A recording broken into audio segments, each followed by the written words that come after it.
तो आपके घर में संतोष और सहनशीलता रहेगी, विवेक रहेगा, तो आपके घर में सुख शांति रहेगी और आपकी उन्नति भी होगी। और भाई भाई एक साथ बैठकर भोजन कर सकोगे, ये कोई छोटी उपलब्धि नहीं है, ये बहुत बड़ी उपलब्धि है। आज मैं रामायण पढ़ रहा था सुबह सुबह, बालकांड में लिखा हुआ था कि सब भाई बचपन में एक साथ बैठकर भोजन करते थे, राम लक्ष्मण भरत शत्रुघ्न। तो विदुर नीति में लिखा है सम भोजनम सम कीर्तनम सम कथनम परस्परम।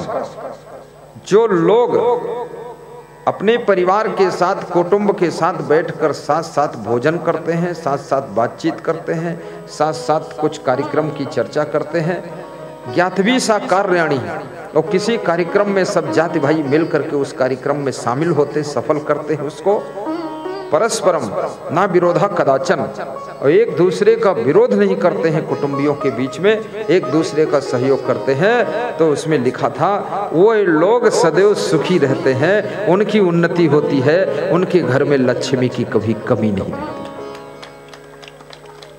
ऐसा परस्पर कभी कभी भोजन भी कीजिए।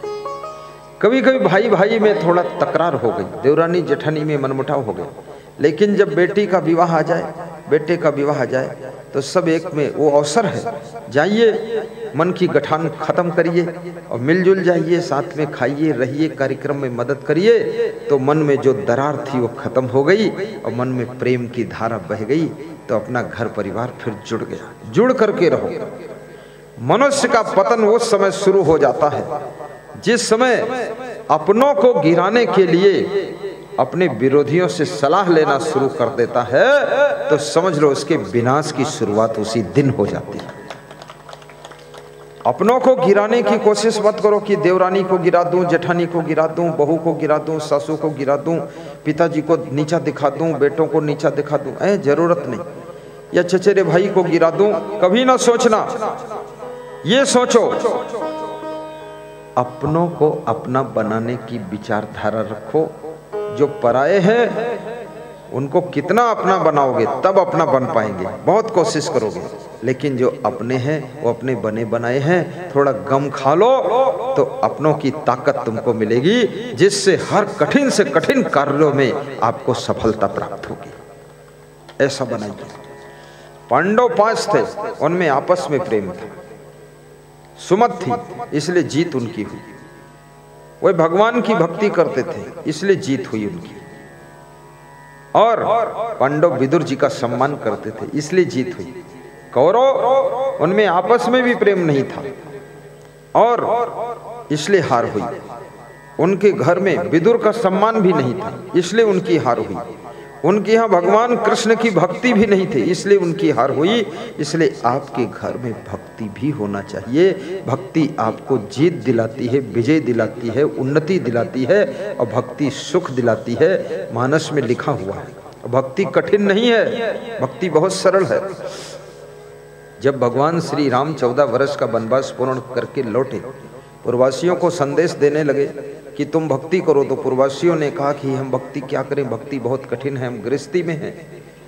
तो पूर्ववासी जब बोले हम भक्ति नहीं कर सकते, तो राम ने समझाया कि भक्ति बहुत सरल है और ये मनुष्य जीवन इसीलिए प्राप्त हुआ है। बड़े भागी मानुष तन पावा, शिवम। ये कागज लेकर तुम सबके पास जाओगे, नाम लिखाओगे, जल्दी जाओ, वहां पहुंचो, मत बैठो। हाँ, ये काम करते ही रहो, एक दूसरे के पास बढ़ाते रहो। अपनी श्रद्धा से लोग जुड़ जाएंगे तो हमारे कौशल भैया का मनोबल बढ़ जाएगा। कौशल अकेले तो जा करके कहीं भी मेरा दर्शन कर लेंगे, गुरु से मिल लेंगे, लेकिन सबको दर्शन मिल जाए, इसलिए गुरु को उमरिया लाने की उनकी योजना रहती है कि यहीं ले आऊं गुरु जी को। बड़े भागी मानुष तन पावा। राम ये ये नहीं कहते बड़े भागे ऊंट तन पावा, घोड़ा तन पावा, हाथी तन पावा, गधा तन पावा, शुतुरमुर्ग का तन पावा। नहीं नहीं, उनके शरीर की महिमा नहीं है, मनुष्य के शरीर की महिमा है। राम कहते हैं बड़े भाग्य से मनुष्य का शरीर मिला है। वो शरीर मिला है जो देव दुर्लभ है, देवताओं को दुर्लभ है। देवता भी इंतजार करते हैं कि मैं भी मनुष्य बनूं तो मेरा कल्याण हो जाए, लेकिन वे मनुष्य नहीं बन पा रहे। मनुष्य जीवन देवताओं से भी श्रेष्ठ जीवन है।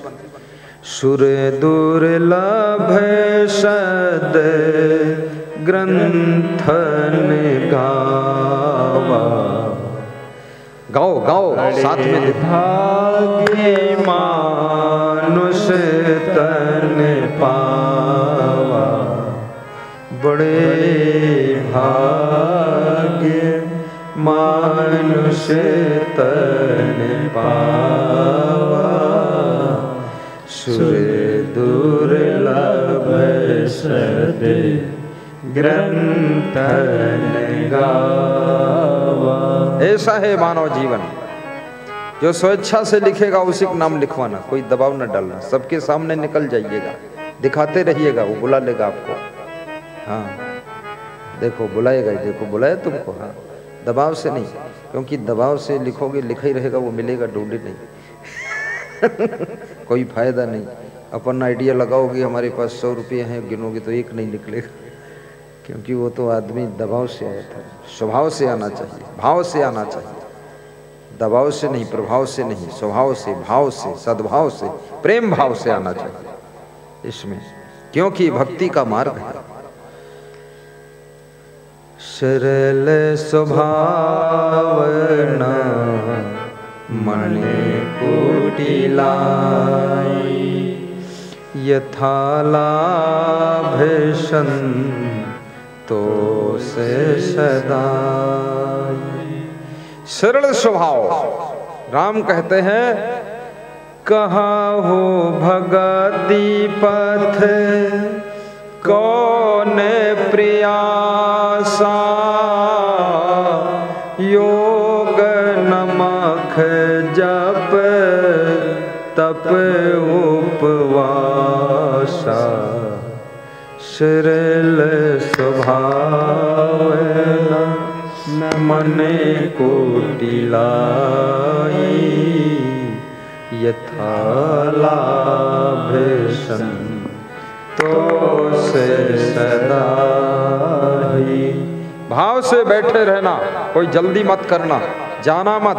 अभी 3:53 हुआ है, 4 को पार करने दो, उसके बाद विचार करने दो, और फिर महामंगल आरती करने दो, उसके बाद छुट्टी दी जाएगी और यहाँ पर आपको भंडारा बन रहा है वो खिलाया जाएगा। गाइए। सरल स्वभावना मन कुटिलाई, यथा लाभ संतोष सदा।